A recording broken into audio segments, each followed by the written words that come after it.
Yo, what's up guys? So today we are gonna see, what if Naruto got harem with female Kyuubi and Sakura, part 1. Hope you'll enjoy this video. So before we start, go check out the author of this fanfic, TomHint98, link is in the description, and also subscribe to my channel, and like this video. Let's begin the video. Konoha streets. A small child runs along the streets, sandals clacking on the paved roads. The child, no older than 5, sprints away from another drunken mob. The child slides, and takes a sharp turn into an alleyway, hoping to lose them, but no luck. They chase the child for what seems like hours through streets and alleyways, and even through a few stores. The child looks behind to see how far back the mob is when his shoe catches a piece of debris on the ground, and he goes face first into the hard rock. His head hits with a sharp smack, and instantly his nose begins to bleed. The mob catches sight of him, and rushes forward hoping to end the little child's life. There he is. Kill the demon. Now we get some payback, you son of a bitch. Come back here, you little shit. The kid jumps back to his feet and runs into an alleyway, the mob right behind him. I just have to make it to the other side of the alley, and I'm home free. He picks up the pace, his chest burning now, his blood on fire. Someone in the mob sprints and starts to gain ground. 30 feet till the end of the alley. The person in the mob gets closer. 20 feet, the person extends his hand to grab the kid by the hair. 10 feet, the kid can feel the fingertips of the man, then daylight. The kid rounds the corner and runs right for a house a few houses down the street. He sees a woman out in front of the house waiting for him and hurriedly tries to clean off the blood and dirt. He runs right up to her and puts his hands on his knees and doubles over in exhaustion. "Hi mom." The redhead gives him a quick look over, noting all the blood and dirt on his clothes and skin. She quickly looks back to the alley where he had come from and sees a group of men withdrawing from her sharp and murderous gaze. Her eyes return to her child. She bends down so she is eye level with him. "Naruto, what happened?" she asks sweetly, fully knowing what happened, but she wants to hear his side. "Nothing. I was playing at the playground, and I tripped. No big deal." She eyes him, but doesn't say anything to him about it. The Hokage will get an earful from her later. "Alright honey. Go, and take a bath. I'll be making dinner." She gives him a kiss on the forehead, and spurs him inside. He goes in, and climbs the stairs to his room. He grabs some extra clothes, and takes a bath. When he came back down the stairs 30 minutes later, true to his mother's words, dinner was being made. His blonde hair uncharacteristically flat from the water half hiding his deep blue eyes. "Hi mom. How was your day?" "Oh, it was fine. I did some gardening in the back, I talked to Makoto for a while, and then I went and got some groceries. After that I waited for you to come home from playing. Tomorrow, we will have your favorite, the ramen. You make the bestest ramen ever mom, better than Ichiraku's." Naruto is practically bouncing in his seat at the counter. That gets a smile on her face. So full of energy and personality, it's like Minato had been reborn, looks and all. That thought of course brought a twinge of sadness to her, even after 5 years, but only a twinge. The doorbell rings and Naruto bounds out of the seat, shouting that he'll get it before she can even turn around. She stops making dinner and walks to the front door when she hears Naruto shout, "Shai-chan." Kushina steps around the corner to find Naruto completely wrapped around someone's leg. Kushina's eyes wander further up and sees a mask and gray hair that seems to defy gravity. Think Cloud from 7 Frank minus the sword that is bigger than he is. "Hello Kakashi. How's everything going?" she asks, and with a wave of her arm, she ushers him into her house. Her husband's former student walks with ease even with the small person attached to his leg. "Oh, everything is going fine. Just got back from a mission with my Anbu squad. I can't say too much about it, but it went well." He looks down and sees he has Naruto's rapt attention. Kushina gives a small giggle. "Come on Naruto. It's not polite to stare. Go wash up, and dinner will be ready." Naruto lets go of Kakashi's leg. "Okay mom," and wanders into the bathroom. Kushina and Kakashi watch him leave. "He reminds me so much of Minato, it's scary." "I know what you mean. He loves to hear stories about being a ninja," she says with a smile on her face. But that doesn't last long. Her face turns serious, and she faces Kakashi. "Do you know how the villagers have been treating him?" The seriousness of her voice instantly has his full attention. Being the wife of his former sensei, he knows just how much of a temper she really has. "I hear rumors every now and then, but nothing concrete. I sure hope they are rumors because the things I hear nobody should have to go through, especially not a child." He decides to keep it honest.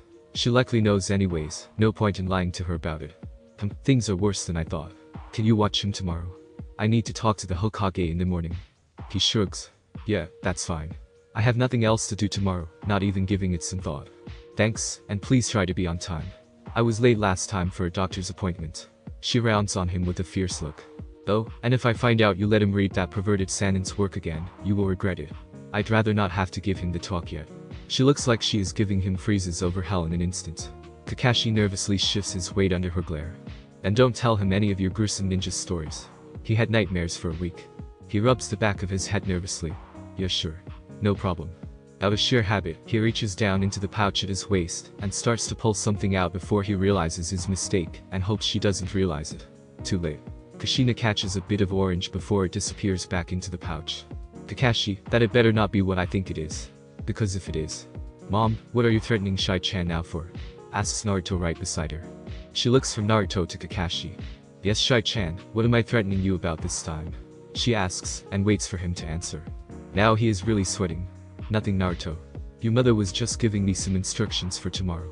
I'll be watching you while your mom goes to see the Hokage. Naruto's eyes go white in excitement.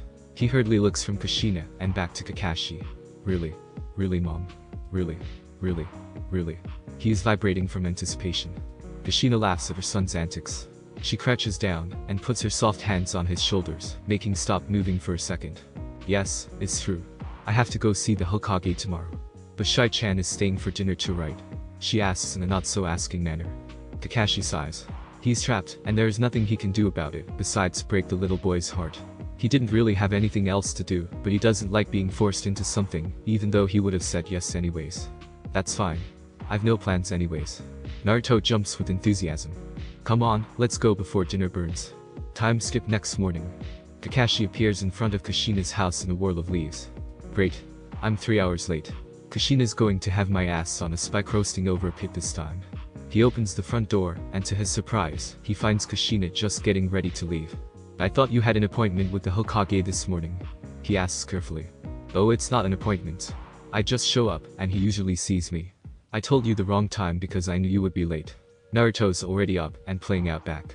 Make sure he doesn't wander out into the streets because who knows what the people will do to him. Right? Have a nice talk.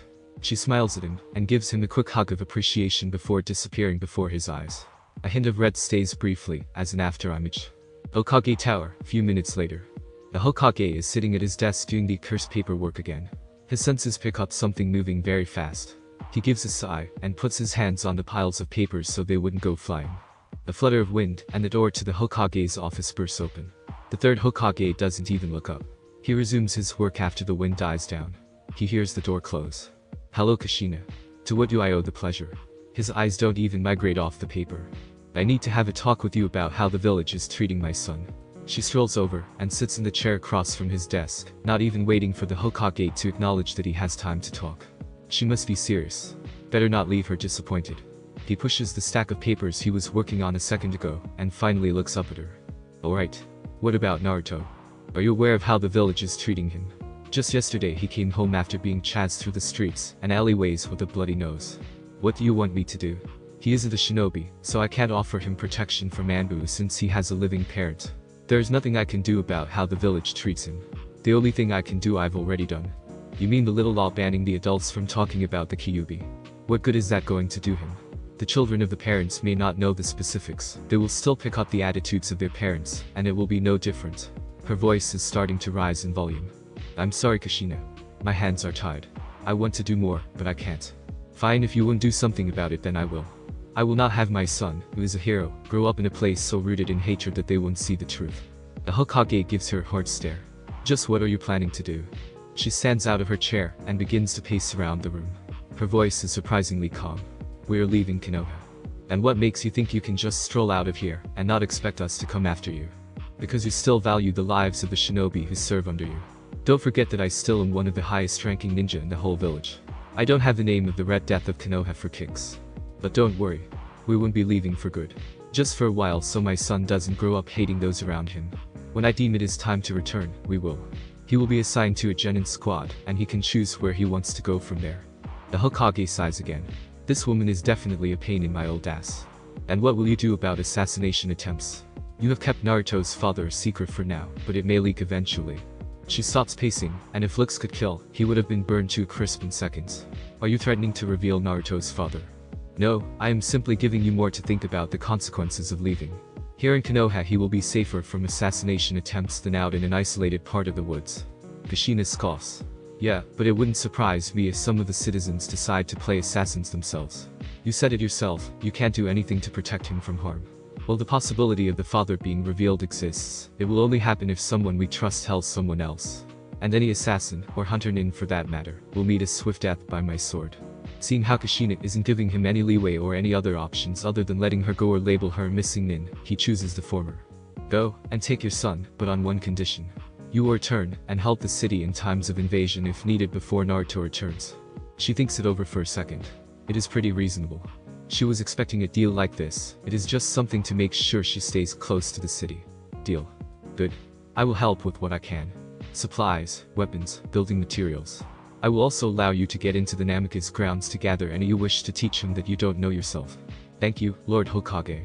Time skip 3 days later, Konoha front gates. Kushina and Naruto stand at the front gate, heavy packs over their shoulders. Naruto turns to his mother with pleading eyes. Do we have to go, Mom? I like it here. Yes, honey. We are leaving. But we'll be back. Naruto perks up at this. Really? Yes, but it won't be anytime soon. Naruto's face fell. Oh. He crosses his arms and lets out a puff of defiance. However, one look from Kushina sets him straight. He follows his mother out of the gates and into the forest. A few minutes of silence. Naruto. What's up, Mom? Why do you like the city so much? She asks with complete honesty. He shrugs. I just do. But all those people chase you and hurt you. I thought you would hate it there. He shakes his head. I like it because you like it. And you like it because Dad liked it. So it doesn't matter what the villagers do to me. I don't hate them. I just don't understand them. But why didn't you tell me about the people chasing you? I would have helped you. But I don't know what you would have done to them, Mom. I've seen you angry plenty of times, and I don't want to become upset over something stupid. Kushina suppresses a tear, thinking of her, and not himself at his age. He really is like Minato. Hey Mom, why do we leave, and where are we going? Does the Hokage know where we are going? She laughs a little. We are leaving because I am going to train you, as a ninja. I don't want other people stealing techniques and jutsus, so we are going to train away from Konoha. Naruto's eyes become big, like dinner plates, and start bouncing on the balls of his feet. Really? I'm going to become a ninja. She can feel the excitement coming off of him in waves. This time she laughs outright. She reaches down and ruffles his hair. Would I lie to you? Just so you know, this training will not be easy. There will be times when you want to give up and not go on, but you must in order to become a great ninja like your father, and later to become Hokage. You bet. I won't give up. I'll make you and Dad proud of me. Believe it. However, he has no idea what he is getting himself into. Time skip 10 years, somewhere in the forest. Naruto is out back of the cabin that he has called home for the past 10 years. He is doing a last bit of training before he and Kushina return to Konoha. He is standing upside down on a 20-feet tree limb using chakra to keep kunai on his fingers without them puncturing the skin. This also teaches you to control where your blood pulls, so to keep from dying or getting a headache, you must circulate your blood using chakra. This is the first time he is returning to Konoha. Kushina went back a couple of times here for weapons and new clothes for him. Strapping his waist in the back is his katana. Just a cheap sword used to practice and make mistakes with. The balance is off, the metal is low quality, and it vibrates too much when hit, which hurts his hand. On his legs, he has a pair of black ambu pants and a sleeveless dark blue shirt with a back vest. He is now taller than his mother at 5'6", and still growing. His face still has some baby fat, but not much. His hair is now down to his shoulders. He is lean from not overeating and only living off of the forest. His toned muscles clear as day for anyone to see. All the early mornings, the running, the blood, sweat, tears, pain, and effort have paid off big time. He was ready physically and mentally years ago, but Kushina just couldn't let him go. As a result, he is now a high-level or low-level jonin. Now she can't find any way to justify him not being ready. Naruto, come in the kitchen please. He hears his mother call out. He grabs all the kunai and lets his chakra slip. He flips over and gracefully lands on the ground. He strolls into the kitchen. Yeah, Mom. Her back is turned to him when he enters the kitchen. She turns to him. Naruto, honey, I wanted to thank you for all your hard work the past 10 years. I know it wasn't easy, and I pushed you a lot. Now you are a full shinobi, just like your father was. I have no doubt that you will become Hokage. Turn around and look in the cupboard. He turns around and looks to the one place that he has been forbidden to access. He turns sheepishly around and looks at her for approval, which she gives immediately. He opens it and pulls out something heavy wrapped in soft silk, obscuring all characteristics. He slowly unwraps it. He finds a brand new katana. Not a cheap one, but a solid, high-quality one. He pulls the katana out of the scabbard. The blade is very long and has a more pronounced curve than a normal katana. The blade itself is black with the sharp edges silver. On the blade is a picture carved into the blade of the red Kyuubi, with the tails wrapping around the blade all the way down to the bottom of the hilt. The hilt is also black, making the red tails stick out more. Mom, I don't know what to say. He has tears in his eyes. Kushina gives him a big motherly hug. Then don't say anything.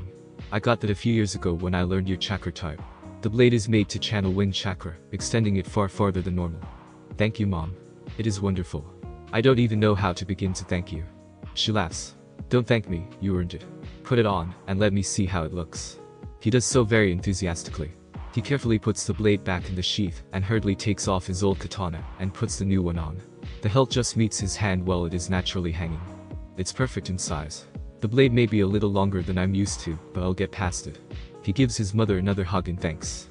I guess we can test out your Kanekami, Crimson Blade, against my Tenmakitsu no Tsurugi, Sword of the Demon Fox. She gives a hearty laugh. Nice name. Don't push your luck. You are good, but not as good as I am.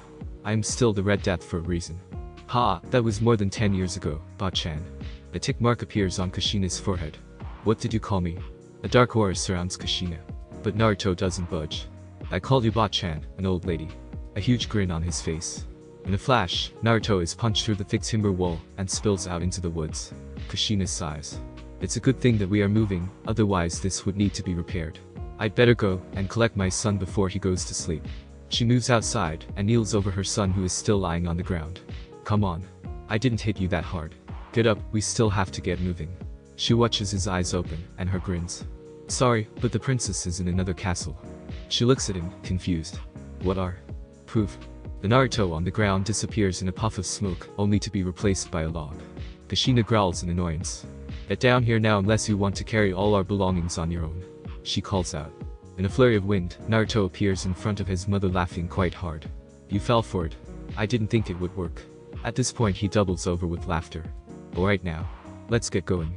I want to make it before nightfall so we don't have to spend the night outside. Naruto calms down and stands back up. What's the matter, Mom? Age finally setting in. Naruto has to dodge another hit from his mother. More tick marks appear on her forehead.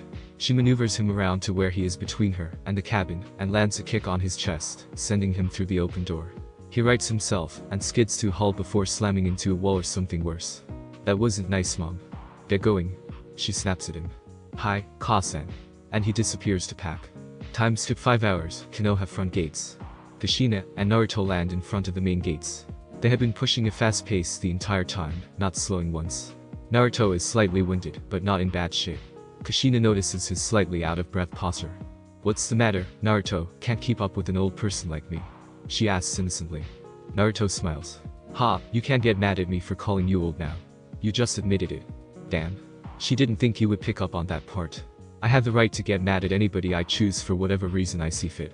She crosses her arms and turns away from him. At that moment a Chunin approaches the two.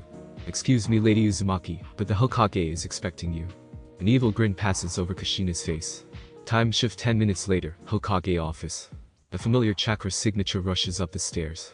Sarutobi sighs and places his hands on the stacks of paper around him.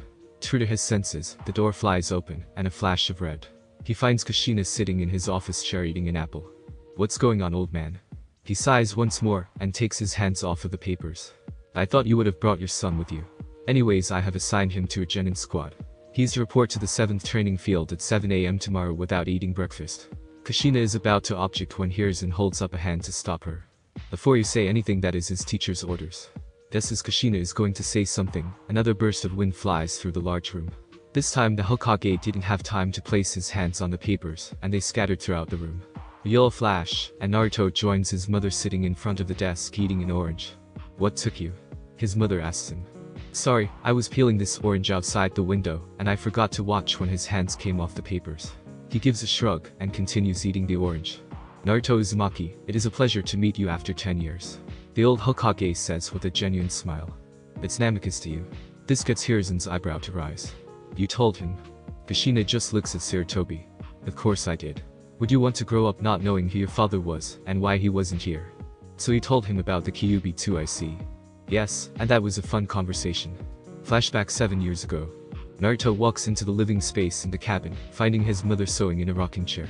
It is his 8th birthday, and Kushina lets him sleep in. His hair is a mess, and he is rubbing sleep out of his eyes. Mom, I had a very scary dream. Kushina pauses and puts down her project and lifts Naruto, so he is sitting in her lap. Why don't you tell me about this very scary dream of yours? Naruto nods. Well, I was walking in a field with people lying on the ground all around me. They had tomato juice spread all over them, and they were sleeping. A lot of them had on armor, and had weapons. I got scared, and started running through the field trying to find you.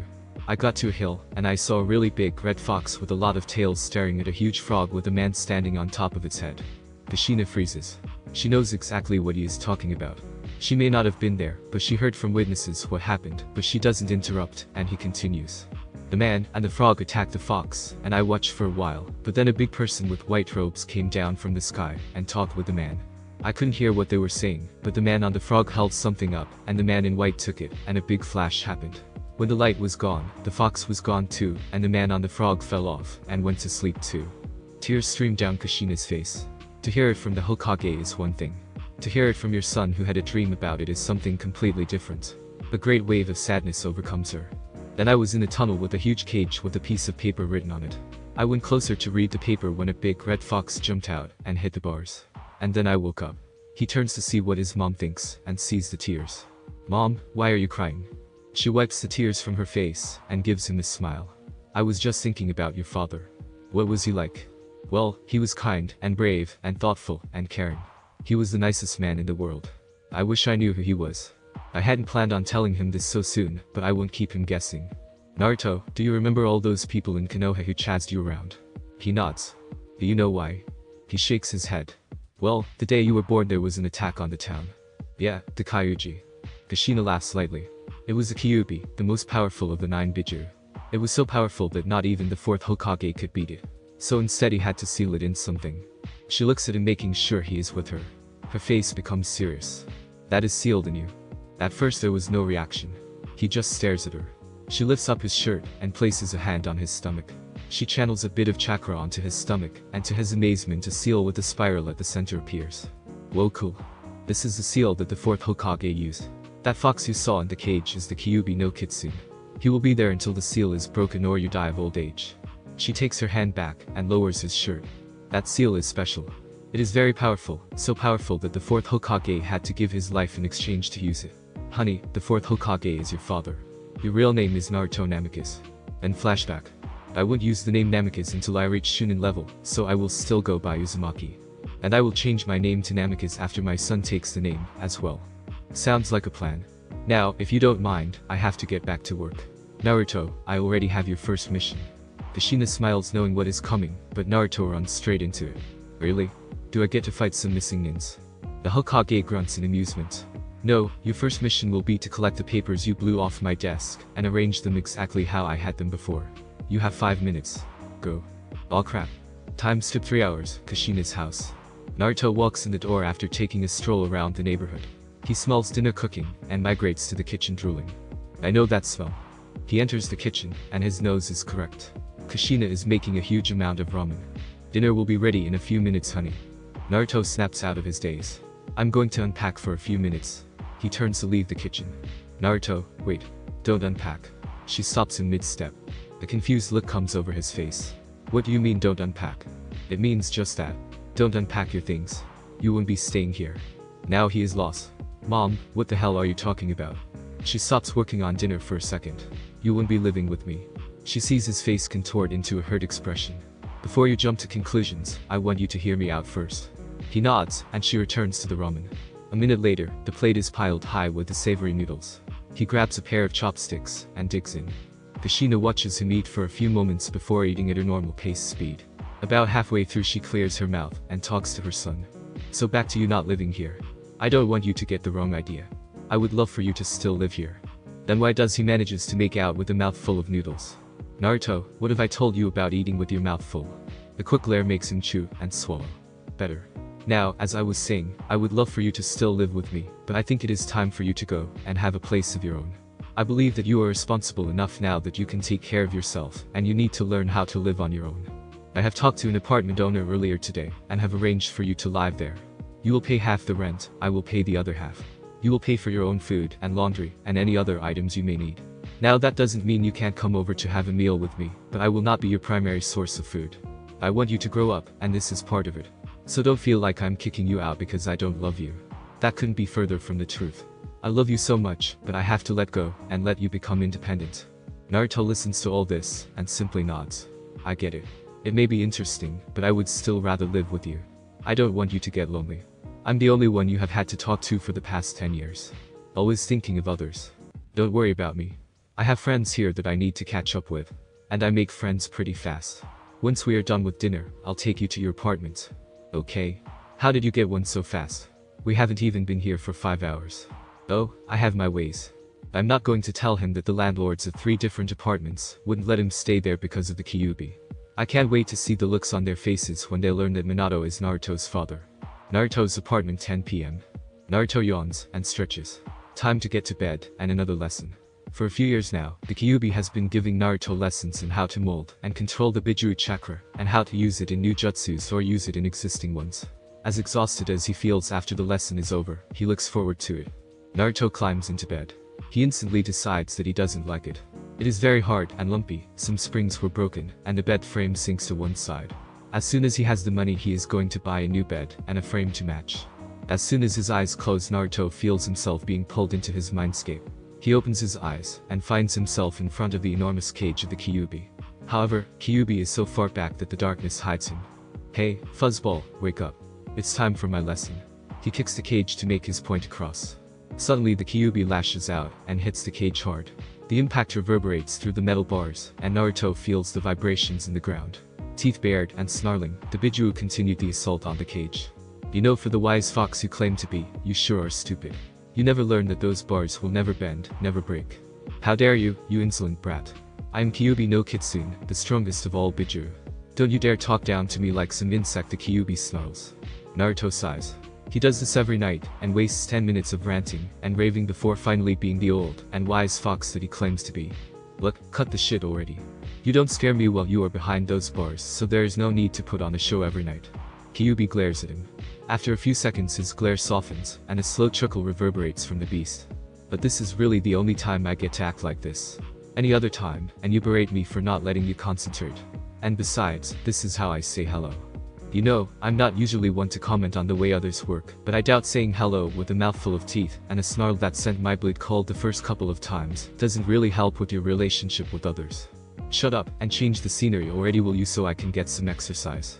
Naruto sighs again and concentrates. The scenery changes from a sewer to an open field. The cage is gone, but from personal experience, no part of the Kyuubi can get within 20 feet of Naruto.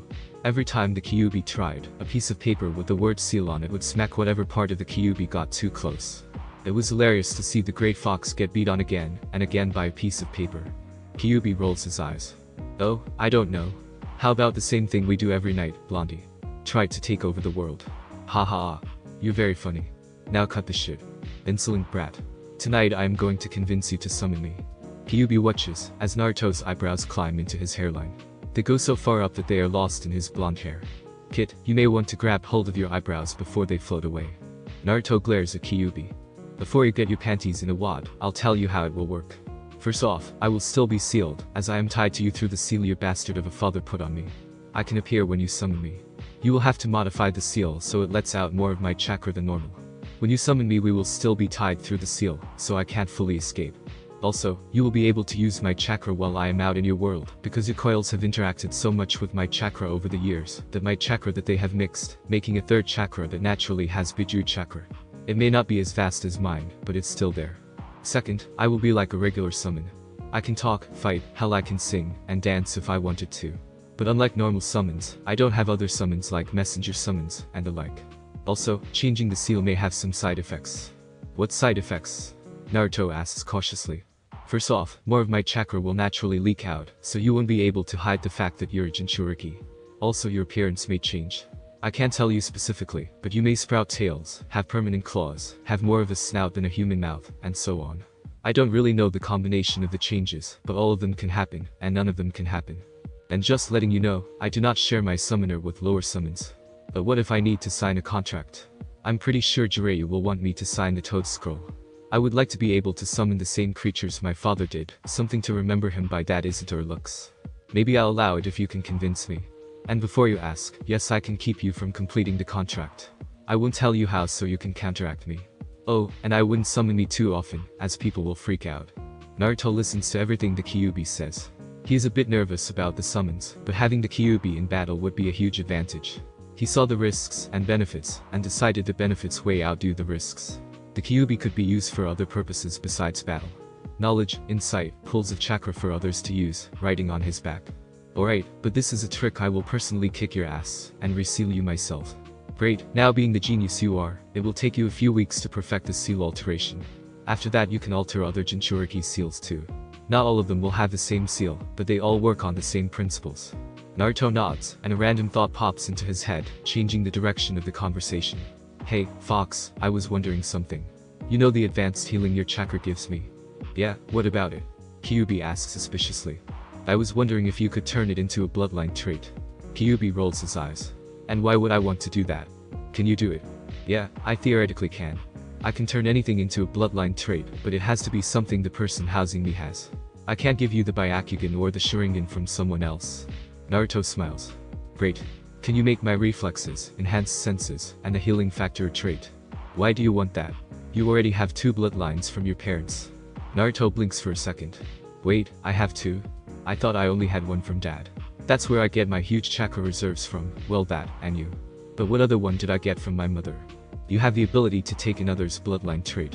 You don't need me to give you those, as long as you find someone with that ability. You won't pass on the traits you steal onto your offspring, just the fact that you can. They aren't as powerful as the actual bloodline, but with enough training it can be. Although if you want me to I can still do it. I'm warning you though. It will be painful. I have to rewrite your genetic code to give you those specific traits. I will have to infuse your DNA with specific chakra points to allow you to pass it on. It will be a 50-50 chance of them having it and not having it, but it is better than nothing. Naruto is stunned. He had no idea that he could do that. All the possibilities flood his mind. He could have the Sharingan and the Byakugan and any other bloodline he wants. Looks like he is going to have plenty of material to talk to Kushina about next time. Naruto's brain reboots and starts to work again. Yeah, do it. It will help way down the road, and I can handle pain.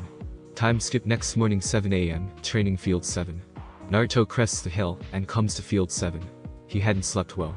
He hasn't slept well in a while due to Kyuubi's lessons, and the whole rewriting of your genetic code thing too. It took all night and most of the morning to make the changes, and he is still sore and very tired from the procedure.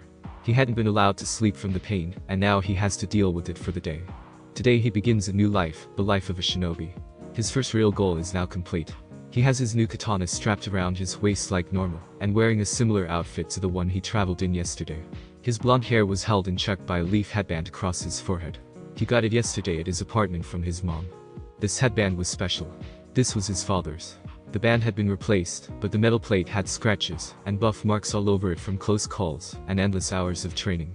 This headband is now a symbol of his promise to surpass his dad not only in fame, but in fighting ability too. Naruto rounds the corner and spots his teammates. A white-eyed boy, a brown-haired girl, and a boy in a green jumpsuit with huge eyebrows.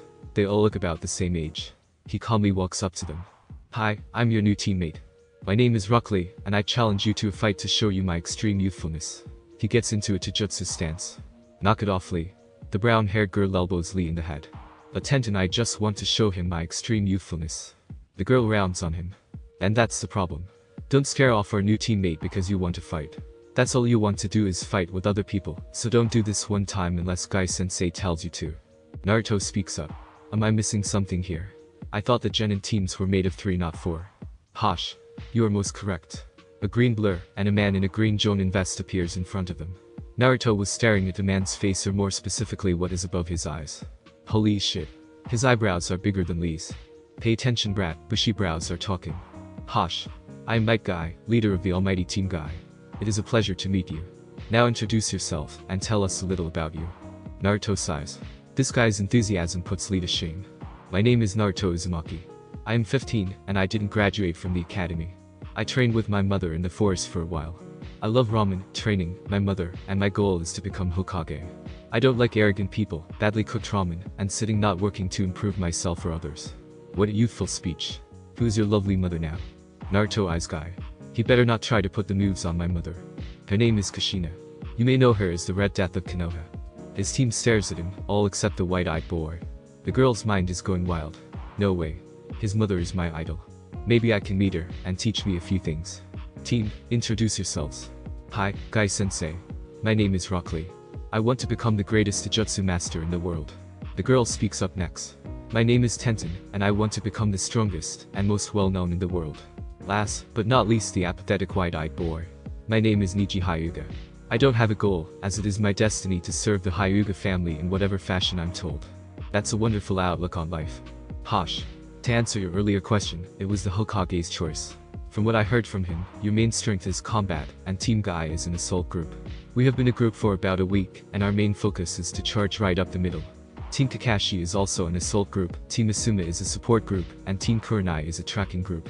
We will spar often with other groups, and with each other. As for the number in the group, it is the first genin squad with 4 members. Now I'm not one to lose to my lifelong rival, Kakashi, but since I already used my test on the others, I cannot use it. I must use the one that Kakashi used. Guy pulls out 3 bells. He jingles them once, and ties them off to the side of his pants just below his vest. The object of this exercise is to get these 3 bells from me. If you fail to get the bells, then I will eat the lunches right in front of you while you are tied to the posts. You will then get another chance to take the bells after lunch. If you fail, then I will send you all back to the academy, or in your case Naruto, for the first time.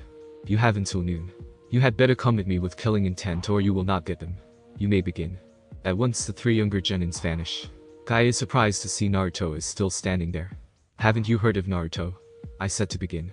Naruto turns to look at Guy. Oh, I heard you, but there is no point to this exercise in teamwork. And tell me, why is that? Guy crosses his arms at Naruto's youthful attitude. Oh, because I already have all the bells. He holds up 3 silver bells.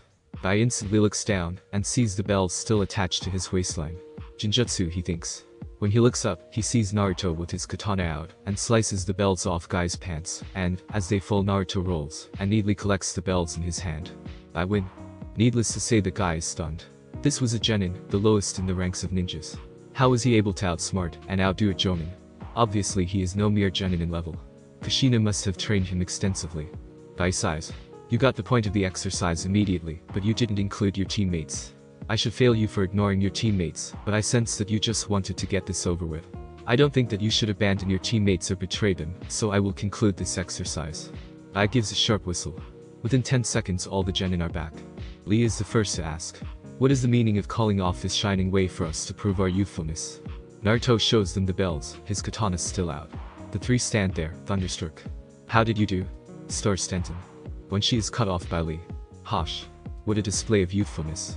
I cannot contain myself, I will show my extent of my extreme youthfulness. That's as far as he got before Tenten clobbers him over the head, silencing him before he can rupture their eardrums. Well, I was hoping not to waste this time, but since my plans are now completely destroyed, you have the rest of the day off.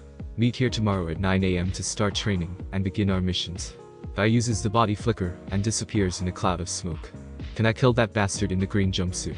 He is so annoying, and it would make everyone's life better. Naruto ignores him, as he sheathed his katana. Hey Naruto, would you like to hang out? We can show you around. Tenten offers. Naruto shrugs. Can't hurt. I need to learn the layout of the city better. Niji however just walks away toward the Hyuga compound.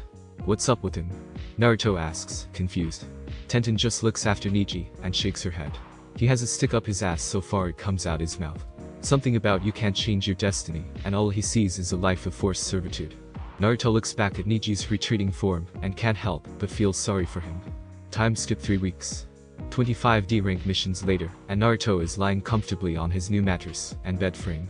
Kami, this feels so good. Even in the forest I never had a real bed, more like a cross between a hammock and a cot. Hey, let's go. I'm bored. Naruto ignores the beast. Hey, don't ignore me you brat. I'm Kyuubi no Kitsune.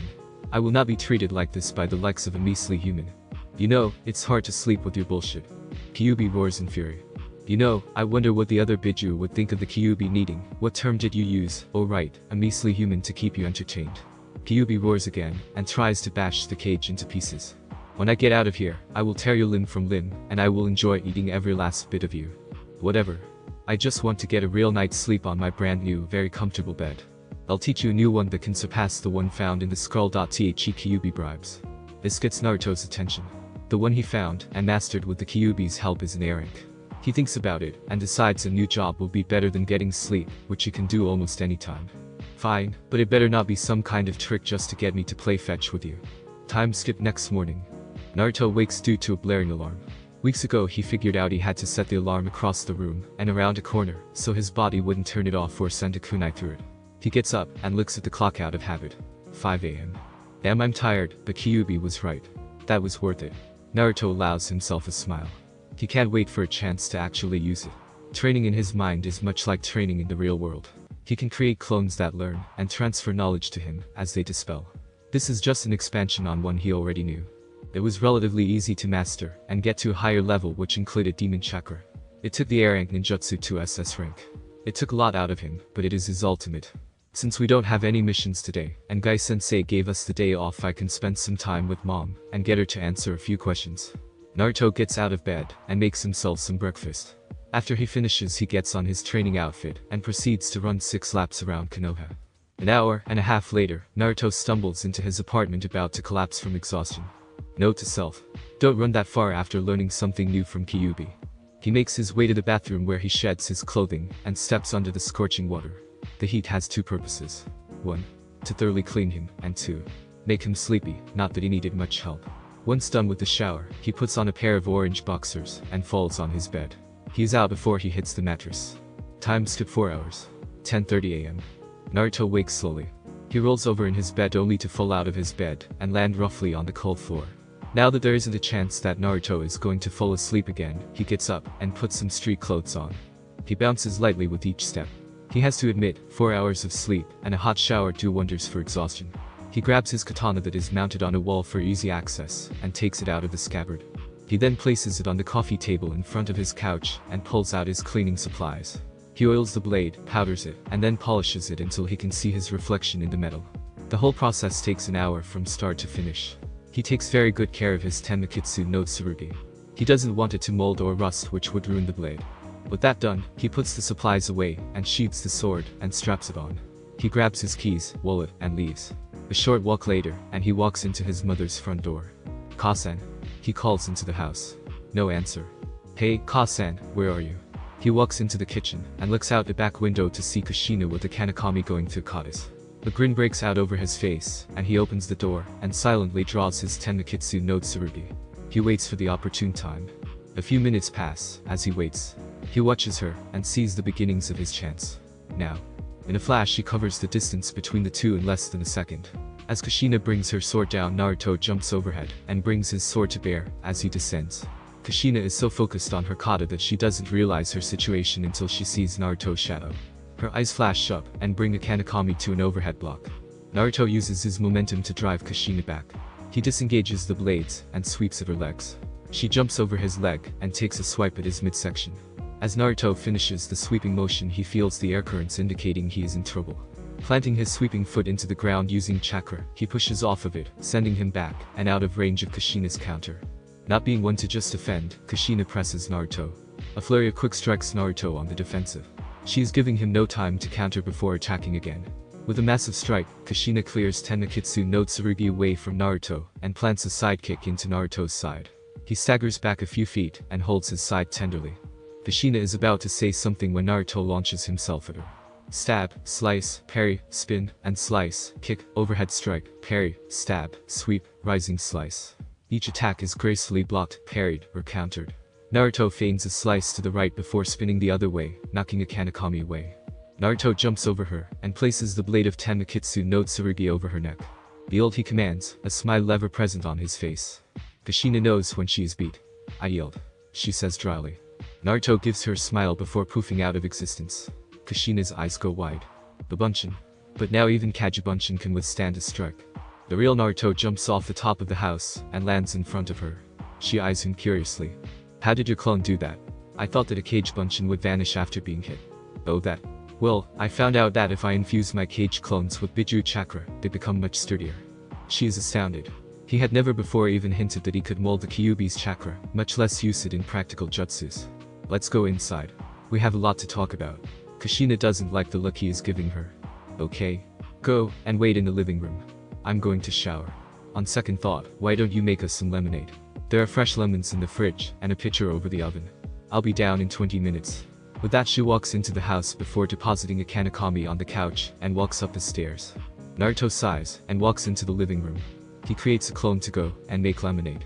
He picks up a Kanekami and takes it out of the sheath. The blade gleams. His mom obviously takes very good care of it. True to its name, the blade is blood red. It is a bit shorter than most katanas, but it also makes it very maneuverable and able to get more leverage on an opponent. This blade is one of the reasons Kushina has the nickname the Red Death, because the last thing an opponent sees is a flash of red from her hair and her sword. His clone walks into the room and deposits 2 cups and a pitcher of fresh lemonade. With a nod, the clone dispels itself, leaving a small cloud of smoke behind. He pours himself a glass, and Kushina walks back down the stairs. She has on a t-shirt and shorts that make her look 10 years younger. Her hair is 3 shades darker than normal, as it is still wet. She sits beside the couch from him in an armchair.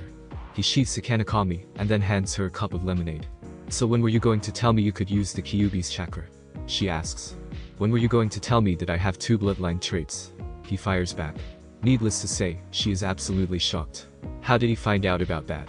How did you know that?" she asks, completely flabbergasted. He chuckles at her reaction. "Well, I guess I have to answer your first question first for it to make sense." Kushina nods her understanding and takes a drink. "This is really good, honey. Thanks. I can't say that I made it myself, and I can at the same time," he says with a smile. "You lazy ass. Using a cage clone to do the dirty work for you." Naruto is a little surprised. Not once has he heard his mother swear. He shakes his head. That will be another conversation. Tired of beating around the proverbial bush, Naruto dives right into it. "Well, I guess it started right after you told me about Kyuubi. That night I fell asleep, and I saw the cage again. Kyuubi and I talked for a while after he was done trying to smash through the seal to scare me. I eventually found out that the sewer is actually my mindscape. I can go there and talk to him anytime." Kushina stares at him with wide eyes. "You mean to tell me that not only can you see him, but you actually have conversations like normal people? This would be so much easier if you would summon me. Then I could see her face to face and get a laugh." Kyuubi chuckles darkly. "Not now. Maybe once I explain most things I could let you out, but not without her permission. And if you do anything to scare her or harm her besides just being there, I won't let you out or take you out of that cage for a month." "Fine. Tell the wench what you want." "Naruto, honey, are you okay?" she asks with concern. Naruto's eyes refocus and see that she is on the edge of her seat, anxious about what is going on.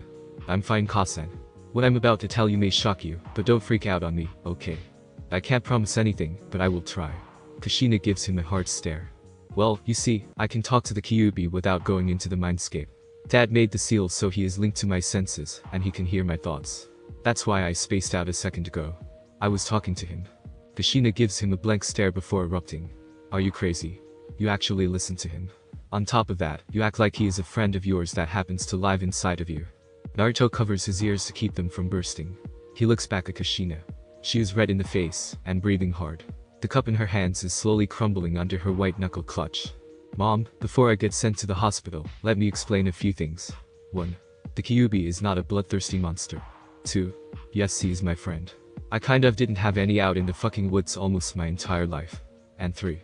He's actually a very good listener and gives good advice most of the time. He hasn't given me any reason to doubt him, so I won't unless he gives me a reason to." Kushina is taken aback. Naruto has never raised his voice to her like this before. If he is this passionate about defending the Kyuubi, then she may need to reevaluate what she thinks. "Look, I know you are concerned. I was at first, but the Kyuubi has not shown one bit of deceit or manipulation. He even trains me at night to use his chakra and infuse it with normal jutsus. All I'm asking is that you give him a chance before you completely disregard him as a demon like the rest of the village." "Well done, kid. I didn't think you could convince her to rethink her beliefs." This last sentence catches her off guard. Was she judging because she thinks she knows what he is? If that is true, then she is no better than the rest of the damn village. Naruto sees the change in his mother's face. "Would you like to meet him and see him for yourself?" She snaps her head up. How is that possible? He is supposed to be in the seal. How can it be outside and still be sealed?" He hears the desperate concern for him in her voice. "That is a little hard to explain. I had to alter the seal to allow him to come out."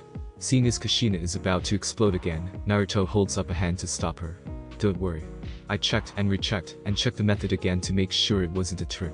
He is still bound to me through the seal, but the seal now lets him out at will. I control when he goes in and out. I may not have full control over him while he is out, but he cannot kill me because that would kill him too. Since I control when he goes back in, I won't allow him to harm anyone or destroy anything. And he can't get too far away from me or the seal will kill us both, as an insurance policy." Kushina is once again stunned, this time at the level of thought that Naruto put into this. It looks like he went through a lot to make sure nothing wrong happened. And he is a certified genius when it comes to seals. "Alright, I'll meet him." A huge grin cracks over his face. "You won't regret it. But first, I need to use a couple of privacy seals to make sure nobody comes around when the Kyuubi comes out. Kami knows we both don't need the old man coming down on us. Kushina nods, and Naruto spends the next few minutes setting up the privacy and chakra blocking seals. When he is done, there's a seal on the ground that will block all of the Kyuubi's chakra from getting out, as long as he stays in that circle. Naruto is standing in the middle of that circle. Naruto looks over at Kushina. Are you ready? Kushina gives a nod, and Naruto bites his thumbs and slams it on his stomach. No, summoning technique. A surge of thick red chakra erupts out of Naruto, but Kushina feels only a little bit of it as it leaks out of the seal. A large proof. And the Kyuubi no Kitsune sits before Kushina. Ah, Uzumaki Kushina, or do you prefer Namikaze? Kushina shakes her head loose. She returns her eyes to the very large, 3/4 the size of Naruto, red fox with 9 tails sitting in the large circle on her living room floor. Hello. I'm not exactly sure how to address you. Kushina says very tentatively, not wanting to invoke the wrath of the Bijuu that is standing right in front of her. Naruto gives a laugh. Well, you can call him Furball if you like. That's my personal favorite. Naruto ignores the growl that Kyuubi gives him. Or you can just call me Lord Kyuubi or Kyuubi-sama. He says with a smirk even though his mouth doesn't move. Naruto turns and looks down on the fox. I don't think so. You may be Lord of the Bijuu and all, but that doesn't mean anything here. Right now, all you are is a summon. So cut the crap. Kushina is taken aback that her son is talking so brashly to a Bijuu. You're no fun sometimes, you know that, right kid? Kushina receives another shock to hear the Bijuu refer to him in such an affectionate way. You have to forgive Kyuubi, Ka-chan. He likes to mess around, and I have to knock him down a few pegs or nothing will get done. You can call him Kyuubi. Kushina eyes him wearily. So, Kushina-san, is there anything you wish to ask me? Why do you train Naruto? How is it that you are so aware of yourself and others? I thought you were a mindless animal. Kyuubi chuckles. Well, to answer your first question, it is to repay Naruto for all the hateful stares and the beatings. I'm trying to help him achieve his goal of becoming Hokage, and teaching him to control my chakra is going to help in that dream. Second, no, I'm not a mindless monster. We, the Bijuu, are just like other races of animals. We are higher on the food chain due to our very long lives and our very vast chakra. Every animal is able to be sealed inside of a living being, but the 9 Bijuu are the apex of that chain. More so, I am the strongest of all the Bijuu, and have lived the longest. As the strongest, I command respect and obedience from the other Bijuu when I have need for them. When it comes to your last statement, it never ceases to amaze me how ignorant humans can be. They presume to know everything about everything there is to know, and they are surprised when they get something wrong. After centuries of this, you would think humans would learn to not make assumptions. This is definitely not what Kushina had expected. Not a civilized, conversational, fully aware chakra being. Looks like Naruto was right about him being able to be trusted, or at least not judged like he is some wild animal. One last question. Why did you attack Konoha? Why did my husband have to die, and leave us both? A tear streaks down her face. Naruto wants to go to her, but with the Kyuubi out, the seal he created won't let him out unless he deactivates it, which would negate the point of drawing one. The Kyuubi on the other hand looks down at the floor, his tails lying limply. I'm sorry Kushina-san. I'm not yet ready to talk about what happened. Just know that your husband was a great man who stopped me the only way he could. I'm sorry for forcing you to lose your husband, and Naruto your father. The regret is full in his voice. You could feel the regret coming from Kyuubi. It's alright if you don't want to talk about it right now, but I would like to hear it eventually. Kyuubi nods. As for how Naruto knew about your particular Kekkei Jinkai, I told him. A few weeks back. The only reason he hasn't come to talk to you before now is because he has been busy with missions. And with their reactivation into Konoha's shinobi ranks, it has been hard to talk with you much. Kushina nods. She had completely forgotten about Naruto's question. Naruto notices how Kyuubi left out a few details. Seems like an old furball knows when to keep his mouth shut. I heard that. The grin plasters itself on Naruto's face. Well, if you don't need me anymore, I think I will go back to sleep. If you would, Naruto. Naruto nods and dispels the summon and deactivates the chakra seal. He walks over and pulls Kushina into a hug. She doesn't protest and just lays there as her head rests on Naruto's shoulder. That was the weirdest experience I have ever had, she states calmly. Naruto chuckles. I know what you mean. Imagine my first time talking with a 2,000-year-old Bijuu. Tears finally fall out of her eyes and she cries in Naruto's arms. I know it was tough on you to hear about Dad, but I don't think Kyuubi attacked Konoha on his own will. He doesn't harbor any hatred toward the village or the people, and he is willing to help me out. Kushina shakes her head. It's not Minato I'm crying for. It's you. I knew you were having trouble with the villagers, but they actually beat you and hurt you. I never saw any bruises or cuts on you. The only indication was the dirt and blood on your clothes. I don't want to think how my life would be without you. It's bad enough that Minato is gone, but that was his choice to go and protect the village. You never had that option.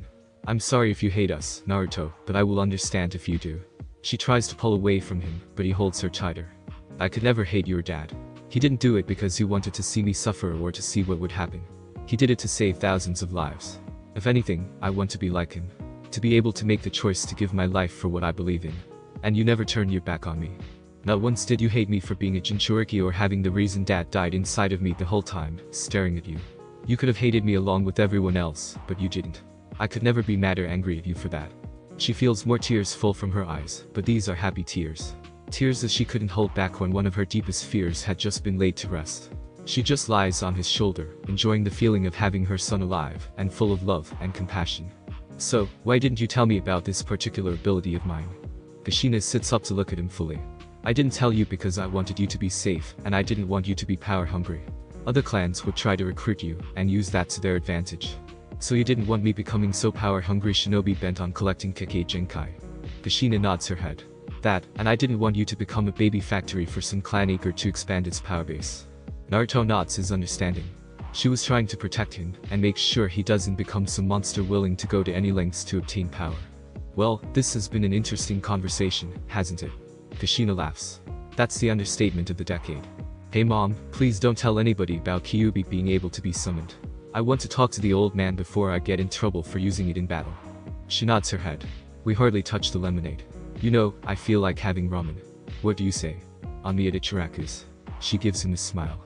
Naruto stares at her in disbelief. Do you even have to ask? His ramen is second only to yours. She laughs at his compliment. I thought so. Come on, I'm hungry from all that talking. Naruto's apartment 8 p.m. Naruto walks in the door feeling more emotionally drained after a long time. He doesn't like seeing his mom cry, but not to be able to go to her, that was worse. He takes off his katana, hangs it on the wall, and gets undressed.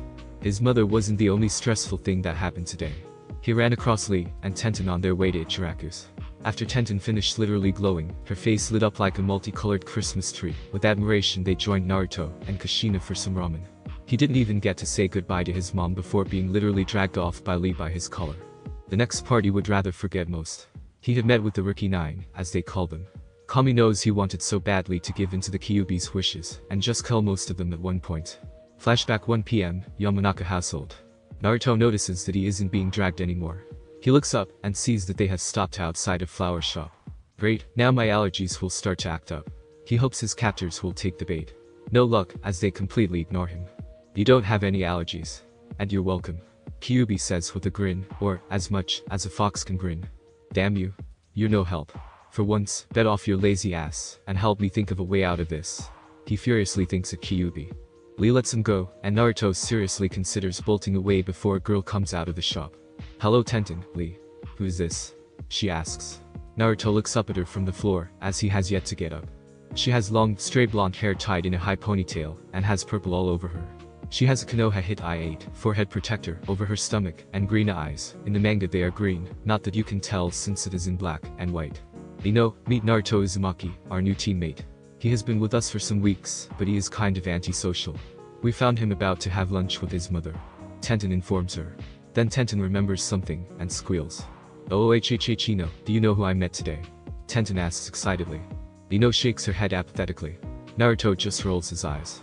He knows where this is going. I met the Red Death of Konoha. Ino's eyes go wide. You didn't? Ino exclaims. The Red Death is easily one of the most powerful and well-known kunoichi in the ninja world. She is as famous as Tsunade, the Slug Sannin. Tenten only nods her head. How did you meet her? Was she nice? Was she wearing armor and tons of weapons? Did you see her fight? Ino bombards Tenten with questions. Tenten just laughs. Come on, I'll tell you inside. Ino squeals in excitement and jumps aside to usher them in.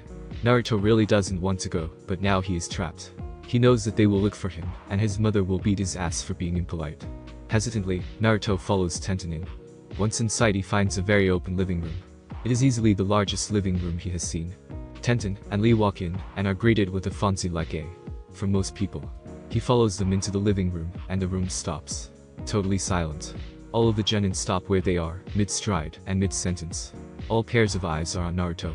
Tenten follows Ino into the kitchen, leaving him with Lee. Feeling uncomfortable, he rubs the back of his head. Hi. I'm Tenten, and Lee's teammate. Wait, you have 4 genin members now. A male with a red upside-down triangle on his face with a white dog on his head almost shouts. Yeah, he joined a few weeks ago. Tenten says with a mouthful of crackers as she comes out of the kitchen with Ino in tow. He shrugs. Must have graduated late then. Not everyone is good enough to graduate on time. Actually, I didn't go to the academy. Naruto says as he finds a seat on a stool. Most people do a double take. How is that possible? Everyone who is a genin has to go through the academy to be certified to be a genin. The boy with the white dog says. Naruto sighs. Look, why don't I tell you my name, and you guys tell me yours, so I know what to call you besides loudmouth. That gets a laugh from most people, but the boy is glaring at Naruto. The rest snicker at the nickname. I'll start off. My name is Naruto Uzumaki. The room sounds off. Naruto catalogs each name with a face or whatever is covering the face in Shino's case. Good, and to answer your question, who is the guy in the back? Everyone looks to the back of the room, and sitting in the corner is a boy with black hair and loose clothing. Oh him, that's the Rookie of the Year, Uchiha Sasuke-kun. Ino says with a rapt voice, and stars in her eyes. I don't see what's so great about him. Kyuubi, are you growling? Kill him. He is a damn Uchiha. You better let me loose right now so I can rip his throat out. What the hell? I'm not letting you out. Not only do these guys not know about you, but you're going to kill someone neither you nor I know. I don't care. He is an Uchiha, and that's all the reason I need. Kyuubi smashes himself against the cage again and again in a vain attempt to break loose. Naruto cuts the connection between them. He can't talk to Kyuubi while he is in a blind rage like that. So, Rookie of the Year, I don't care. Anyways, to answer your question. And what makes you so great? Sasuke finally speaks up. What? Naruto asks, confused. I asked you what makes you so great that me, the great Rookie of the Year, doesn't mean anything. Sasuke gets up from the chair, glaring. Naruto shrugs, and turns back to Kiba. Anyways, I had extenuating circumstances, and I trained with my Ka-chan in the forest for 10 years. You Ka-san must be a terrible teacher because there is no way you can beat me. Before anyone can even move, Naruto is behind Sasuke, Temakitsu no Tsurugi drawn, and up against Sasuke's jugular. Everyone, including Sasuke, has wide eyes. They have never seen anyone move that fast. I don't care if you insult me, but my Ka-chan is off limits. Sasuke smirks. She must be worse than I thought to have a dope like you come to her defense. Kushina is not weak. Tenten shouts, coming to her defense as well. Everyone looks at her. His mother is Kushina, the Red Death of Konoha. No explanation is necessary, as everyone understands. The collective intake of breath is drawn from everyone. Even Sasuke has wide eyes. That's right. I am Naruto Uzumaki, Sachi, son of Kushina Uzumaki. Insult her again, and you won't be conscious enough to regret it. That's when Shikamaru sees the design on the katana. Hey, Naruto, when you are done making the #1 rookie piss his pants, can I see that katana? Naruto pulls it a fraction of an inch closer to Sasuke's neck, just enough to make his threat felt. But then slowly pulls Temakitsu no Tsurugi away from Sasuke's throat. Once the blade is clear, Sasuke storms out of the house, not saying anything to anybody. Geez, I just met him, and want to kick his arrogant ass.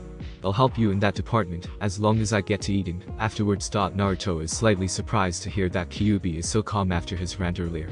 I thought you didn't like human flesh. Too stringy, and tough in some places. You're right, I don't like human flesh all that much, but I'm willing to make an exception. Naruto shakes his head clear. He remembers that Shikamaru wanted to see his blade. He walks over to Shikamaru. He carefully hands it to him. Here. I call it the Temakitsu no Tsurugi. It was a gift from my Ka-chan right before we came back here a few weeks ago. Majorly troublesome. Between this blade and what I have heard from my father, that confirms it. He houses the Kyuubi no Kitsune. He could be a little more subtle about it. Sword of the Demon Fox. It doesn't take a genius to figure that out. It is a beautiful sword. It suits you. He says, as lethargically hands the blade back to Naruto, who gives him a hard look, trying to find out what he meant by it suits him. Shikamaru gives him a quick wink. So he does know. Why isn't he telling everyone about it? Just then, Ino walks into the room after following Sasuke out, trying to get him to stay. Thanks Uzumaki, you made Sasuke-kun leave. Do you know how hard it was to get him to come here? She yells at him at near Banshee levels. Naruto hears a faint complaint from Shikamaru. Unfazed Naruto just looks at her. Look, I'm sorry I made you boy crush leave, but he had it coming. Nobody insults my Ka-chan, and gets away with it. She is my only parent, and only relative. I'll do anything to protect her, even her honor when she isn't here. You're a Kunoichi who should know that my mother deserves the respect that she has earned. Ino doesn't know what to say. Never before has someone her age completely overpowered and destroyed her opinion of Sasuke, even if it for this once. Even she has to admit that he was an ass, and deserved what he got. She lowers her face to the ground. I guess. Silence fills the room. So, Naruto, tell us about yourself. Shino says from the back. Okay. The Hokage allowed my mother and me to live a few hours from here in the forest. I know several A rank and 2S rank ninjutsu. I have really good chakra control. I am terrible at genjutsu, but I can detect and dispel them easily. I love Fuinjutsu. I have a huge amount of chakra, courtesy of my father, and I want to become Hokage, but I doubt that will happen. Once again the room is in silence. Can we see an S rank ninjutsu? Asks Kiba. Naruto shakes his head. I don't think that is a good idea. They're way too powerful to be used in the city, and maybe even at a practice field. Ha, I knew it. You're bluffing.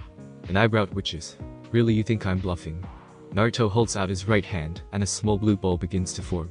Everyone watches in amazement as the ball swirls and expands. Holy shit. That is pure chakra in his hand. Thinks he know. After a few seconds Naruto lets the chakra diffuse. That is an A rank made by Yondaime Hokage himself. Although he never finished it, I have. Everyone's mouth drops open. How did you learn that? Asks Sonata, speaking up for the first time since the roll call. Didn't you know that my mother was a personal friend of the Yondaime Hokage? He was the last of his clan, so in his will he gave the scroll to my mom. Most are still stored at the Namikaze compound to keep them from being stolen, but I have access to them. Can I learn that? Shouts Kiba in an asking kind of way. Naruto just looks at him. No, sorry, but I have to keep those jutsus to myself. I may teach them to my kids, but not to anyone else minus who I marry. A disappointed look comes over Kiba's face. You know how these things work, Kiba. The clan stays in the family no matter how much a friend may want to learn it. Choji speaks up now that his bag of chips is empty. You could kill them all, and get these ignorant individuals out of both our hair. I'm ignoring you. Besides, not all of them are bad. Shikamaru figured out that you are inside me, and he is keeping his mouth shut. Naruto spends the rest of the time mingling with the others. He mostly talks with Shino and Shikamaru. Although he wanted to go talk to the two purple-haired girls in the corner who watched him the entire time, he couldn't get away long enough to do so. And flashback. It was nice to talk to other people that aren't his mom, and don't have a thing about destiny or extreme youthfulness. Shikamaru is an enigma to him. He knows about Kyuubi, and doesn't hate him. In fact, he seems to enjoy Naruto's company. He treats him like everyone else. None of the adults, but his mother, the Hokage, and Kushina's friends treat him like that. He deactivates the seal he placed on his lower back. With a grunt, out sprouts 9 long tails that reach above his head come. The tails come out of the exact spot the seal is placed. But these tails are not red like the Kyuubi's. They're the same shade of blonde as his hair with snow-capped tips. I never get used to that. A week after the Kyuubi informed him of how to alter the seal, Naruto proceeded. Aside from the tails, the only real difference is Naruto, like his meat rare. The forming of the tails was very painful. They had to grow bones and nerve endings in a matter of minutes, and that was no walk in the park. It took him a little while to be able to use his tails fluently. Every night he comes home and practices using his tails to grab things, open things, even putting on his clothes with them. The hardest thing, however, was learning to sleep with them. He came up with the seal before he altered the Kyuubi seal to suppress the extra amounts of Biju chakra. It also has the added benefit of making the tails recede. He had also hid chakra blocking seals all over the apartment, so the Hokage and dozens of Anbu don't descend on him every time he deactivates the seal. He doesn't want to keep hiding his tails, but the only people to know of his companion are the adults. Even further, most of them will use this against him and be convinced that he really is a demon. Even his mother and the old man will freak out about this transformation, and the old man doesn't even know that the Kyuubi can talk. Naruto sighs at his predicament, but promises himself that he will tell the important people to him soon. He lies down on his bed and instantly starts to fall asleep. He pulls himself into his mindscape. Before he knows it, he is sitting in front of the Kyuubi. Alright, why did you completely lose it today? Shut up, brat. I owe you nothing. Naruto doesn't back down. You will tell me because I will not let you out again. I don't care if I'm dying, I will not let you out because I cannot trust you to not go on a rampage. Naruto shouts. How dare you speak to me this way? You are nothing but a lowly human, and I am the immortal Kyuubi. I have destroyed cities with a flick of my tails. I have destroyed nations because I was bored. I will not be questioned by a human who is hundreds of years younger than me. The Kyuubi roars so loudly and ferociously that the walls shake, and Naruto has to activate chakra in his feet, so he isn't blown away by the force of the Kyuubi's words. Naruto kicks the cage. Get over yourself already. You will tell me why you are so afraid of the Uchiha that you would lose control like that. Afraid? And what makes you think I am afraid of the Uchiha? Of that gawky brat. Oh, I didn't say the team, bastard, I said the Uchiha. And I meant them, as a clan. You must fear them very badly if you don't want a child like him to grow up. I can see that you hate them with a fury that I can't even begin to understand. I can help you, but first you have to let me in. I want to help you, so let me. Kyuubi takes a deep breath and calms down. Look, kid, I admire your curiosity and willingness to help, but I am not ready to tell you or anyone yet. Just let me be. Kyuubi's voice becomes soft as a gentle breeze, and Naruto hears a flurry of emotions. Sorrow, despair, agony. So many emotions it is impossible for Naruto to get even half of them. It is obvious that Kyuubi has suffered greatly. The Kyuubi turns around and slowly pads back into the dark recesses of the cage. Naruto can't help but feel sorry for Kyuubi. The great lord of the Bijuu reduced to a broken, discarded shadow of his prideful self. Time skip 3 days. Naruto wakes at his normal time. He pushes himself out of bed. He feels very refreshed. Ever since his talk with Kyuubi, they haven't had a training session once. This of course allows Naruto to get a full night's sleep without having his brain work overtime. But he is still very worried about Kyuubi. Naruto goes through his normal routine. He gets up at 5 AM, eats a short breakfast, runs around Konoha, meditates, works on katas, while slowly increasing his chakra weights and gravity seal. At the end he is up to 40 pounds on each arm right above his wrists, 80 pounds on each leg right above his ankles, and 120 pounds around his torso. Add to that a gravity of 2x the normal pull of gravity, his advanced healing which allows him to instantly repair his tearing muscles, while training allows him to vastly improve his strength and endurance in a relatively very short amount of time. After the katas around 7:30 AM, he comes back and takes a shower and relaxes for a half hour before going off and training with the Kyuubi. Around noon, he joins his teammates for training, though he doesn't get near the amount of workout his teammates do. His jujutsu has improved, as well as his stamina. After a few hours of training, they go off for D-rank missions. On this particular day, the mission of retrieving Daimyo's wife's cat again drew the team towards the main gates. They pounce, as the cat tries to make a getaway, and slip out into the forest. Just as they retrieve the cat, Team 7 walks into view. With them, Kakashi carries an unconscious woman over his shoulder. Naruto waves to the gray-haired Jonin and walks over to him. As he walks over, he sees a very smug Sasuke. Hey Shai-chan, how was your mission? Sasuke snorts. What dope. Can't help but feel jealous that our mission turned into an A rank, and we kicked ass. Naruto raises an eyebrow and before returning his gaze to Kakashi, who is rubbing the back of his head in embarrassment of Sasuke's ego. Yeah, we had a little bit of a problem with our mission. Momochi's abuser was paid to kill our client, and I ended up killing him. Guy's eyes bug out, as big as his eyebrows. He begins ranting about his eternal rival, but that's as far as Naruto listened. Yeah, and I kicked his little hunter nin's ass. Sasuke says with a triumphant smirk. Sasuke, you only won because of Sai. She had you on the ropes if Sai hadn't destroyed her mirrors and knocked her out. If it weren't for him, you would probably be dead by now. Sasuke broiled at his statement. I would have won even without Sai's interference. Naruto smirked at Sasuke's reaction. Whatever you say, team bastard. He turns to Kakashi. Is it her? He says motioning to the unconscious woman on Kakashi's shoulder, completely ignoring Sasuke's Sharingan stare. So he activated them. That will only serve to boost his already inflated ego. Yeah. She doesn't have anywhere else to go, so I brought her here in hopes that she can find a way to have a normal life. Well, if she needs a place to stay, I'm sure Ka-chan wouldn't mind letting her stay for a while. She is on a mission right now. She should be back in a few days, so if nowhere else, tell the old man she can stay at my place until Ka-chan gets back. Kakashi nods, and is preparing to walk past Naruto, but Sasuke has other ideas. Weak women belong with each other. Faster than anyone can follow except the two Jonin who were either too far away or way down to stop him. Naruto appears beside Sasuke. He jumps back after registering that Naruto was indeed in his face. He feels something dribble down his cheek, and wipes at it. His hand comes away bloody. How dare you make me bleed?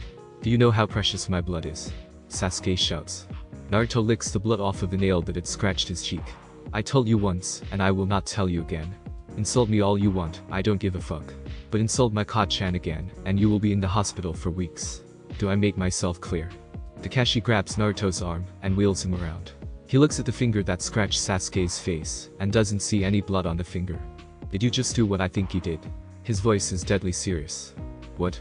It's not like he didn't deserve it, and it will be payback later if he doesn't heed my warning. Naruto fires back, slightly glaring. Kakashi's eyes glowed.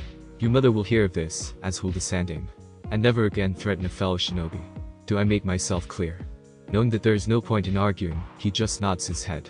Kakashi walks off without another word, and his genin follows him, Sasuke glaring, and holding his cheek. Ai walks up to Naruto, clearly not happy with Naruto's actions. That was very unyouthful, Naruto. I get your protection of your mother, but that is no reason to attack a fellow shinobi. Ninja must be level-headed at all times. Naruto faces Guy. I didn't lose my cool. I meant to do that for more than one reason. One being that I told him before not to insult her, and he didn't heed my warning, so more drastic measures needed to be taken to ensure that he would not do so again. And now I have ensured his destruction if he ever does it again. Before you go off and tell me not to, the only way to make a donkey leave a habit is to break it of the habit with punishment. The only punishment a donkey of that stubbornness is to physically beat down that stubbornness and arrogance. The Uchiha are nothing but egotistical bastards that the entire village has helped create by treating them like royalty. I will not tolerate that attitude when he is around me. I is speechless by Naruto's outburst. That doesn't compare to the looks that his teammates have on their faces. Luckily Tenten has an iron grasp on their target, or it would have gotten away again. Come on, let's turn in the mission. Naruto starts to walk off towards the Hokage Tower. His movement snaps the other out of their stupor and follows him. Hokage Tower. Guy walks in the door, and his genin follows. Tenten hurriedly hands the devil cat to a leery Chunin who holds the cat as far away from his body as he can before handing it to a very large woman. The woman squeals in delight and leaves the room after paying the Chunin sitting next to the Hokage. Ah, Team Guy. I have a mission for you. He hands Guy a slip. It is a C-rank mission. You are to escort the Fire Daimyo's granddaughter to the capital. This will be a week-long mission. Bandits are expected, but shouldn't present a challenge for your team. Her name is Shibasaki Natsumi. She is going back to the capital for meeting a potential husband. Her guard was recalled, so we are providing security for the convoy. Guy turns to his team. Hosh. Use your youthfulness and meet at the gates in 1 hour. Time skip -2 days. Team Guy arrives at the town Daimyo's granddaughter is in. Only the village is currently in flames. Guy turns to his students. Make your way into the town and find the target. Protect her with your life. If you find her, flare your chakras so we can find you. Rules of engagement are no civilian casualties and keep the collateral to a minimum. Move out. The team splits up and engages the enemy. Naruto runs into the center of the town and looks around.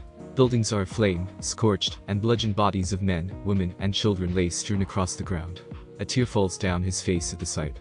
He hears a scream to his left and takes off after it. He sees 3 men in shinobi armor restraining a young woman. She had bleached blonde hair and jade eyes, her face a mash of bruises and blood. Her clothing is torn, revealing her upai, which one shinobi is currently molesting, and her skirt is torn and almost non-existent, and wearing no panties, but from the bruising, it is clear that they were ripped off her. A malicious grin forms on all of the men as one starts to undo his pants. You're going to love this. The woman gives another scream and gets backhanded across the face. He doesn't draw another breath. Naruto's Tenmakitsune, I don't want to have to spell it out all the time, so I am giving it a nickname, is sticking out of the man's chest and slumps to the ground, dead. Naruto's eyes are red slits and have a red aura around him. Not even giving them a chance to run, he shunshions behind them and cuts both of their Achilles tendons, rendering them both unable to run. Naruto quickly slices open one shinobi's wrists and stabs both his thighs and pierces both arteries. His friend watches as his friend dies a very painful death as he bleeds out. He looks back at Naruto, who has a sadistic grin on his face. You motherfuckers chose the wrong village to attack. He moves and lifts the man up and uses a couple of kunai to pin the man to the walls through his arms. Using Tenmakitsune, he stabs each shoulder and forces them out of their sockets. He does the same for the man's legs at both the knee and the hip joint. By now the man is almost passed out from the pain and his throat is dry and cracked from the screaming. Before the man loses consciousness, he rips the man's pants off and cuts off his banana and testicles and implants them in the wall next to his face. The sight of his own dick and balls next to him makes him pass out. Being a little merciful, Naruto then slices the man's jugular and the last of his blood seeps out. The whole time, the woman just stares at her savior in horror as he tortures and kills her attackers. When Naruto turns back to her, his eyes are once again piercing blue. He cleans the blood off Tenmakitsune and sheathes it. He slowly walks toward her with his hands outstretched to show her he has no intention to hurt her. As he approaches, she tries to back as far away as she can, but finds herself in a corner. Naruto sees this and stops. He takes off his shirt and tosses it to her. Here, use my shirt. I have extras so you can keep it. My name is Naruto Uzumaki. No one will hurt you again, but I need you to stay here. I'm going to go, but I will leave a friend here to keep you safe. He bites his thumb and performs the necessary seals and puts his hand on his stomach. Kuchius no Jutsu. A cloud of smoke and a very large red fox with 9 tails appears in front of the frightened woman. What do you want? I was having a very nice snap. The girl starts. The fox just talked. Naruto ignores the comment. I need you to look after her until I get back. He points to the girl 10 feet away. Kyuubi looks and sees the state of the girl, who is holding on to Naruto's shirt with a death grip. He looks from the girl to the man plastered to the wall to the appendage next to the body and back to Naruto. And people say that I'm a sadist. Geez kid, I didn't think you had it in you. Naruto rolls his eyes. Look, will you look after her or not? Because if not, then you go back into the seal. I have a mission to complete. He weighs his options. Stay in the real world and babysit her back to the sewer to sleep. He chooses the former. Alright. You're such a pain in my ass. Kyuubi approaches the girl who slightly recoils. Do not fear me. I'm here to watch over you and protect you from harm until my partner gets back. Naruto sees the girl very hesitantly reach out and gently stroke his fur. This is the only time I will allow a human to pet me like some common dog. You're such a softy. Naruto thinks of Kyuubi, earning a glare that can set fire to a block of ice. He decides that she is going to be fine and takes off further into the village. After 5 minutes of searching, he stumbles across the enemy leader. He is in a ring of 15 men as they move through the village. He is a large, heavy-set man. He is wearing a dark yellow, sleeveless shirt and dark blue shorts that look like they were once pants. On his right arm he wears an Iwa headband. At the moment they are stopped. At his feet is a woman about his height and has red hair. She has a tiara in her hair and is wearing dirt but intact expensive clothing. She is tied and gagged and is struggling against her restraints. One of the shinobi approaches her, only to be smacked away. She is not to be touched. She is more valuable to us intact. The man's voice could turn a lake to ice. Naruto thinks for a moment. He can't flare his chakra or he will be detected and hunted down. So he goes for something else. Naruto jumps into the ring of men, a few feet away from the leader. They all look at him like he is crazy. A Konoha nene. This might be fun, one says. Looks like Konoha had decided to show up. Leave or the girl dies. The leader says coldly. Naruto just stares at him before shifting his gaze to the girl. You're Shibasaki Natsumi, correct? She nods her head before being picked up by her neck. Leave now or she will die. Naruto shakes his head. I don't think you're going to kill your meal ticket. Right now, she's the only thing keeping you alive, so if you kill her, you all are dead. The leader just laughs. You got a spunk kid, I'll give you that. The name's Fibiki. Now scream or you won't walk out if you're alive.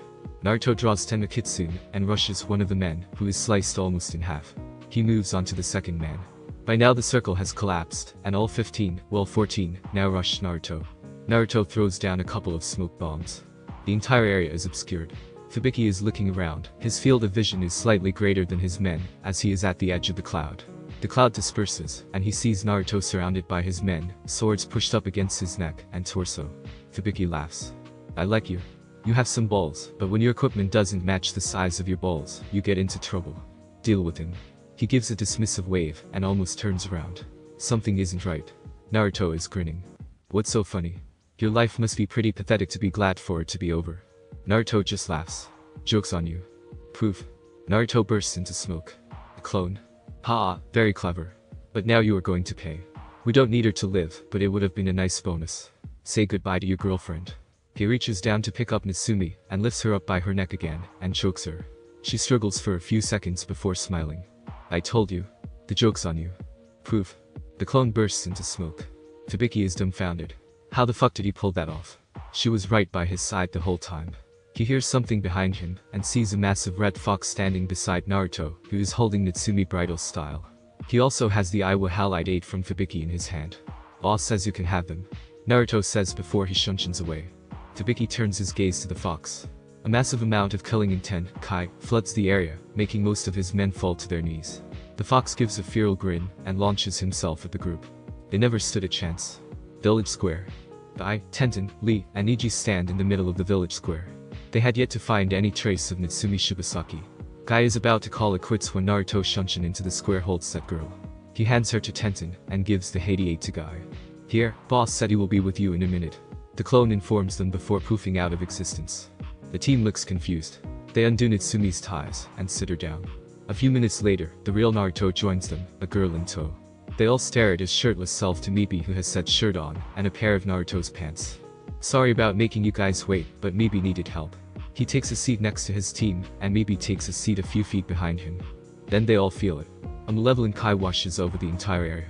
As far away as they are, it is still stifling. What is that? Niji asks, his body shaking from the sheer weight of the Kai. Oh, that is the rest of the shinobi that attacked the town being taken care of by a friend. Naruto says nonchalantly. A friend? What kind of friend do you have? Asks Tenten. She looks like she is about to pee herself. The Kai dies down, and the group lets out a collective breath. Naruto feels the Kyuubi return to the seal. He can practically see the very sated look on Kyuubi's face. Pray you never have to meet him. Naruto answers cryptically. Anyways, how did you get Shibasaki-sama? We have been looking all over. I said to flare your chakra when you find her. Guy says. His usual speech patterns were thrown off, showing just how much the Kai had affected him. Well, I couldn't because at the time she was being held hostage, and doing so would have endangered her. So I created a clone to distract them while I tunneled underneath them, and when my clone used a smoke bomb I created another clone, and it to look like Shibasaki-sama, and replaced her with the clone, and grabbed the Hades off the leader at the same time. The clone then came here, and I picked up Mibi from where I left her. The group looks at Mibi, who flinches at the stars. Tenten at once recognizes the symptoms of a girl who either had been or was about to be raped. Mibi here was about to be raped when I saved her. I left her to find Shibasaki-sama, and then came to retrieve her, and gave her a pair of pants. This village is finished, and there isn't much we can do. I would like to take her with us to the capital. She obviously can't stay here. We're already going to be going slow with Daimyo's granddaughter, so I figure what is one more. Guy thinks it over for a second. Hosh. He says loudly, making Mibi jump, and slightly latch onto Naruto. Guy doesn't miss this, and lowers his voice. I agree with Naruto. We will take her with us to the capital. We have covered much of the village, and I doubt there is anyone else alive. Let's move out within 30 minutes. Team Guy nods. Tenten immediately moves to Mibi, who clings to Naruto. Mibi, it's okay. No one is going to hurt you. This is Tenten. She is a kunoichi, and she won't hurt you. Naruto says, as gently as he can. Oh, Guy-sensei, before I forget. Naruto reaches into his pack, and produces a Hades 8. It had an Iwa symbol on it. He tosses it to Guy. All the ninjas wore them. Which begs the question of why Iwa ninja were in the land of fire without permission, and attacking the daimyo's family. Guy frowns in thought, and looks at the two Iwa headbands in his hands. That is a disturbing thought. I will give these to Hokage-sama when we return. Continue to prepare. Time skip 1 hour. Team Guy along with Natsumi and Mibi trudge down the forest road toward the capital. Guy taking point, Tenten in the rear, Lee and Niji on the flanks, and Naruto dead center. Naruto between Natsumi and Mibi, this time with a shirt on. Natsumi turns to Naruto. So, with the destruction of that village, I am going to need a new suitor. Care to take his spot? She asks. The whole team nearly faces faults of a question. What? Is all his brain can spit out. Natsumi gives a look of annoyance. I said I need a new candidate for my husband. I chose you to be that replacement. Naruto is taken aback. No one has ever said they liked him, much less propositioned him. Why don't we just get back to the capital first? We can worry about that later. Naruto says carefully. Natsumi huffs and crosses her arms. Why would you answer me? It is a privilege to be asked to become the future daimyo. Naruto's sweat drops. He looks around for help, but his team is conveniently finding the foliage very interesting. Naruto sighs, and turns back to Natsumi, who has an annoyed, expectant look on her face. I can't marry you. Natsumi nearly blows a gasket. And why the fuck not? She screams. Naruto hurriedly places a hand gently over her mouth. You need to be quieter so we don't attract more attention to ourselves, and get attacked. And, as for why I can't. I'm not royalty. I'm a shinobi from Konoha. Your family would never accept me as a husband for you. Naruto decided to let her down gently. After all, he doesn't want to break the girl's spirit. Natsumi chews this answer for a minute before turning back to him, grabbing his left arm, and crushing it into her chest. I don't care. They will accept you because it is my choice. She says very giddily. Throughout the whole conversation, Mibi looks at Naruto. After this last sentence though, she can't hold herself back. She clutches on to Naruto's right arm. Naruto whips his head around to look at her. He mentally rolls his eyes. A little taste of what dad went through, eh? As much as he would normally love the attention of two beautiful girls, he feels he doesn't know what he feels. He doesn't want to take advantage of them. Right now these girls see me as their savior. They see me as their safe haven, and they think they like me. I can't do this. I have to distance myself from them for a while, or they will not let go when we have to leave. Naruto looks at Tenten. Hey Tenten, I'll take care of you for a while. He slips out of their grasp much to their dislike, and Naruto moves to the back of the group. Naruto gets next to Tenten, and whispers something in her ear. She nods her understanding, and moves to take the middle where Naruto had just vacated. Natsumi huffs resentfully, puffs out her chest, crosses her arms, and puts her nose in the air. Mibi on the other hand slips her arm into Tenten's, but doesn't have the near-death grip that she had on Naruto. Yakami, I enjoyed that. You should try it sometime. Slaughtering dozens, and letting the blood drip down your claws. And oh, the screams were music to my ears. You can keep those thoughts to yourself, you know. Oh come on. That is the first time I cut loose in 15 years. Do you know the withdrawal I went through when I was unable to quench the bloodlust? I can still remember the cravings. Yeah, I'm glad for you. Don't expect to be let out like that all the time. People can't know that I can summon you besides those I trust. Yeah. Oh, and the home princess is staring at you. Time skip 2 days. 4 p.m., Land of Fire capital. Naruto and his team are at the front gates and are minutes away from leaving. They had gotten in earlier, and after a meeting with the daimyo in which he thanked Naruto and his team, had lunch and prepared to leave. Mibi is currently clinging to Naruto and is not letting go. Naruto had anticipated this and asked the daimyo to see them off. He had agreed to take care of Mibi until she was in her right mind. Listen to Mibi-san. I have to go, but you need to stay here. These people will give you a good life. I can't do that. Here you will be safe and have friends. Mibi shakes her head and silently cries. Naruto pries Mibi off of him and looks her right in the eyes. I know you think you love me, but I don't think that is true. I saved you, and right now you are confused, and you need to get better. These people will help you much more than I can ever hope to. I care about you, but that is as far as it goes. We are still friends, and I will try to write to you. I think you will enjoy it here. He nods to daimyo. He motions for a female servant to gently restrain Mibi as Naruto lets go. Bye for now, Mibi-san. I hope we meet in the future. They start down the road and disappear. Right, as they round the corner, a huge dust cloud can be seen down the road, heading right for the daimyo. Natsumi slams on the brakes and stops right in front of the daimyo. Where did he go? Where did he go? He asks Natsumi. Naruto. Who else would I be interested in, old man? Oh, they already left. They wanted to get back to Konoha. Natsumi looks down the road before turning on her grandfather. Damn you, old man. You were supposed to keep him here so I can marry him. The daimyo just rolls his eyes and drags her off toward the governor's mansion. Time skip 2 days. 7 a.m., Naruto's apartment, Konoha. Naruto walks in the door and stumbles to the kitchen. Guy had pushed him really hard the past 2 days. He had only 10 hours of sleep in the last 3 days.